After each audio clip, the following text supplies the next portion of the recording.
Interesting. Yeah, give it a try. We all know to stop, drop, and roll. We all know about smoke detectors. We all know to have a plan in case of a fire. But did you know another very simple act could make the difference between life and death? Tonight, KCTV5 stands for you as our Amy Anderson takes a closer look at why this one thing is so important.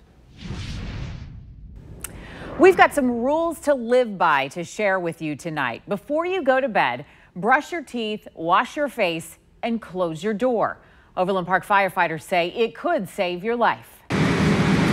Sadly, we cover house fires a lot. Thankfully, in most of them, families make it out safely, but not always. Our safety message that we want to get out to the public is that at night, when you're sleeping, close that door. That way, if there is a fire, you have some more time to get out of your home before that smoke and heat enters your bedroom. Tonight, a visual prop, a way to show you what happens when doors are left open and when they're closed. We're going to light a fire and we're going to watch and see what happens in our model. Mike Morgan knows a thing or two about fire safety. He is a training officer for the Overland Park Fire Department who offered to help us out with a show and tell about house fires. What do we have down here to start it off? So down here, just to start it off, I just have some simple kindling, some sawdust, and what I'm going to add to it, I'm going to actually add some foam, and that foam is meant to represent some of the material that is in modern day furnishings. That foam found in so many furnishings these days creates more smoke and gives off even more toxic chemicals. It didn't take long for these tiny embers to grow, sending black smoke right up what would have been the staircase. What we have here, we're going to have a fire on the bottom floor or the first floor, and it would travel through the stairwell. And as you can see, we have two simulated bedrooms. One, the door is shut. One, the door is open. That smoke's going to travel through the path of least resistance.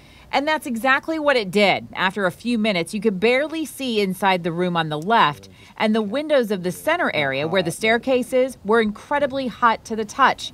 On the right, cool windows and little to no smoke. So it doesn't surprise me that we're getting a little bit in here, but you can definitely see the difference between having a door open versus a door closed. It'll buy you extra time if there is a fire. Trisha Roberts is a public education specialist for the Overland Park Fire Department. She says aside from the tried and true rules we've all heard for decades, they're teaching kids to close those doors too. Every second counts. It really is a race against time. Roberts says fires can double in size in just 30 seconds, and closing the door can often buy you precious minutes you'd need to figure out how to get out or wait for firefighters to arrive.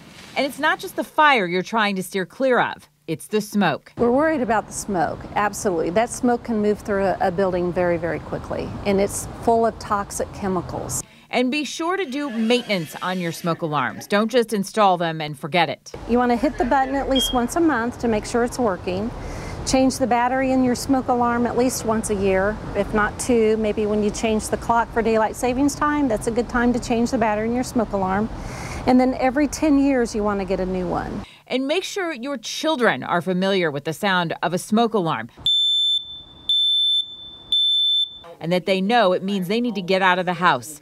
Robert's advice for parents who may not feel comfortable closing the bedroom door on a child and then closing their own door: invest in a baby monitor. Make sure you have a plan. Your little ones will be safer with the door closed. I would encourage people to have an escape plan and practice that plan. You don't want the night of a fire to be a surprise. You want to know exactly what everyone will do. And that model that was used to show how smoke and flames will spread is a Johnson County Community College fire science training model built by students for students.